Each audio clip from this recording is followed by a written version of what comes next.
Welcome. My name is Colleen Tauke and I'm the sewing specialist here at Fons & Porter. In this Quilting Quickly tutorial, I'm going to show you how to put together the blocks in the quilt called Willy Wonky. If you'd like to purchase this pattern, please visit our website.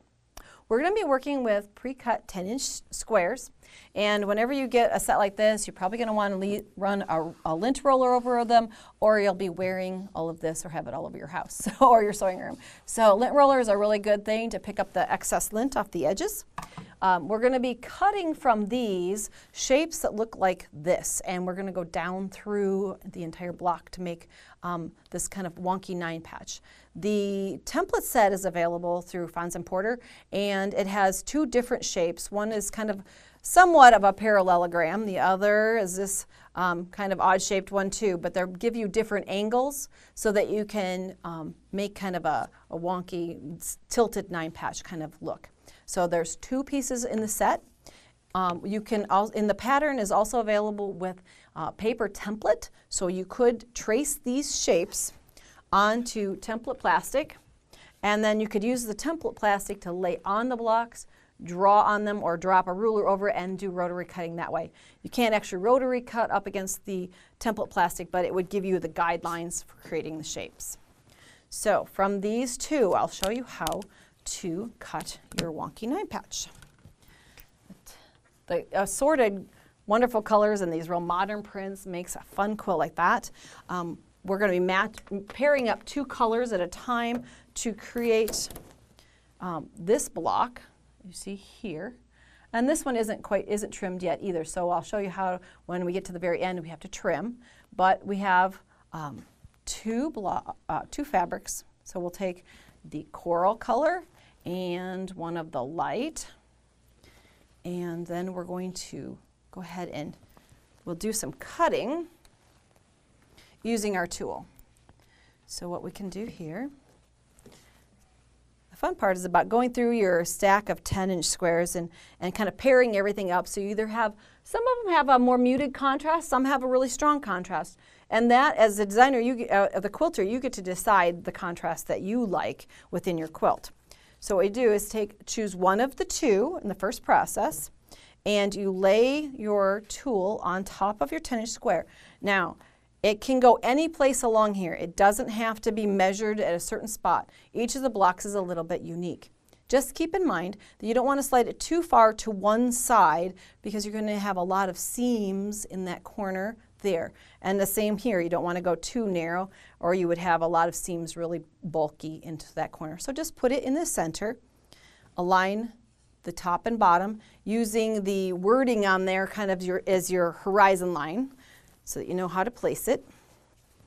I'm putting it on a rotating mat so that once I've made one cut, I can easily just rotate the mat without bouncing around my fabrics or the template and come in and make the second side cut.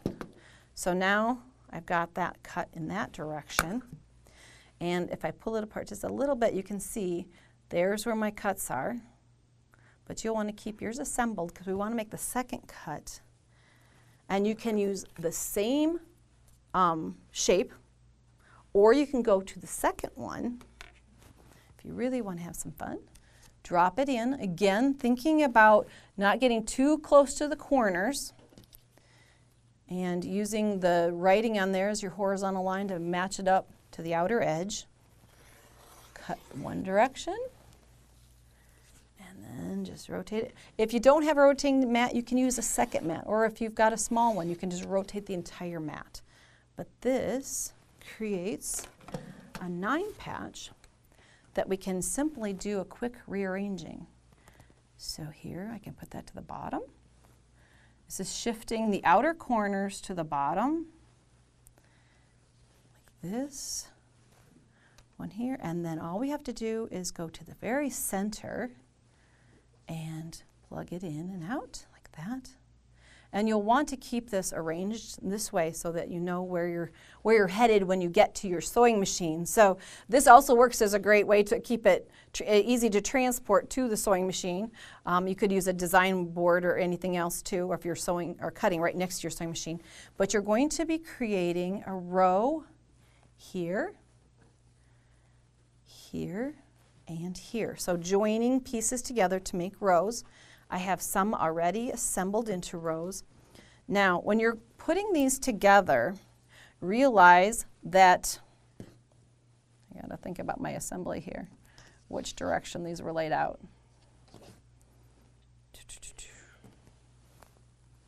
No, it has to be on this end. There we go. See why keeping them from here to here is important? Because it's easy to twist them around. You have to be thinking about getting it back into a square shape when you're done. You can see that angle coming through here and one through here.